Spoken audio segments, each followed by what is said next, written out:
everyone, welcome back to my channel. It's Victoria from modernhomestead.com, and today we're turning this into ground beef. This is a whole brisket we picked up from our local grocery store. Our local grocery store is H-E-B, but you can also get these at Publix and Kroger's and all over the place, and also they tend to go on sale pretty often, so stock up if you can. There may be a limit when they go on sale, but get as many as you can, and then they make amazing ground beef. Hey y'all, I hope you're doing well. I'm actually right in the middle of editing this ground beef video, and I looked up the price of ground beef currently. So we're making ground beef from brisket in this video, and I looked up the current price of ground beef at the same grocery store where I got the brisket, and the cheapest one I could find was, let me find it again, $4.37 a pound.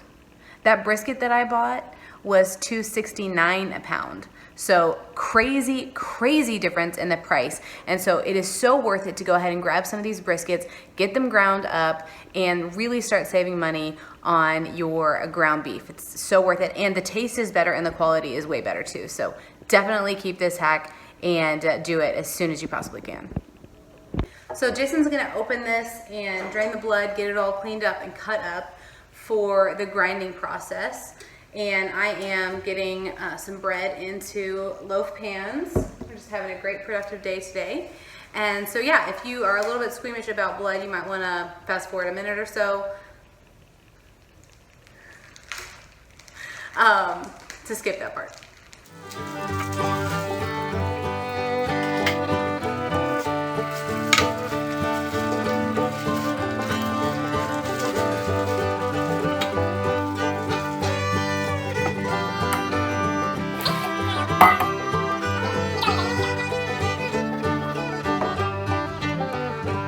So my bread is rising now, and as you can see, Jason is cutting these up into strips.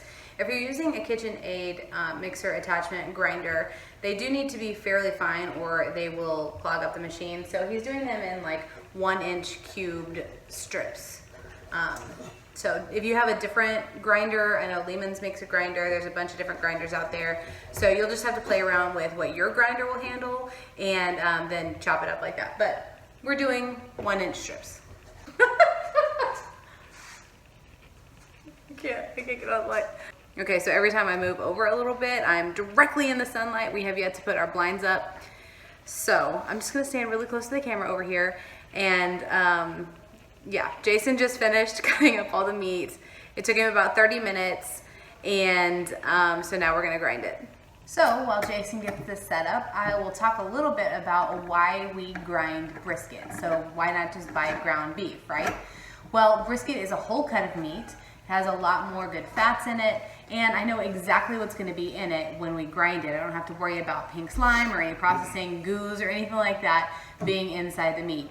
And so that's why we grind brisket. You can have it ground at the grocery store, at the butcher. They will do it for you, but they usually charge you a little bit extra. And so we are grinding our own today. Let's get started.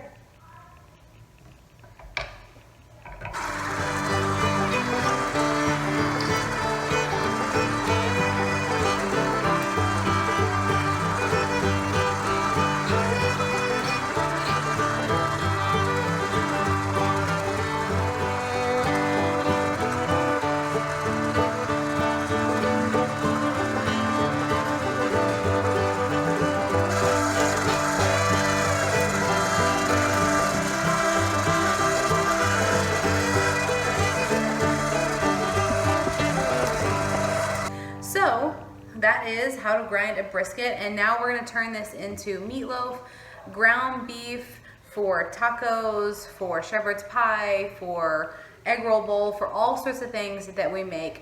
And then we're going to freeze this and have it as ready-made meals, and I'll show you how to make my meatloaf soon. It is so delicious. The flavor is so rich with the ground brisket. It's so different from ground beef, and you know exactly what you're getting. And generally it is a lot cheaper than buying ground beef. So you can go to the grocery store, especially during a sale period, and grab some of these briskets. They do it a lot during the summer, that briskets go on sale. Here in our area, they actually go on sale every couple of weeks. So If they have a limit, just know that every time they go on sale, you're going to get 1 or 2 or whatever the limit is, and grind them up and cook with them. They're great. So we'll have these meals in the freezer ready to go, and it makes everything so nice. We can just have a green vegetable with some meatloaf, or you know, throw the taco meat in the skillet and grab some tortillas out of the freezer also, and have a quick meal that way. So it's one of our favorite things to have on hand. I highly recommend it. Thank you so much for being here, for watching this. I hope you get to try this soon. Please let me know if you do try it. I'd love to hear about it. And I'm gonna be sharing my meatloaf recipe with you soon, so be sure to come back and check that out. In the meantime, please go ahead and subscribe. Hit the little bell for the notifications so that you can come back every time we have a new video, and check out some of these other videos before you go.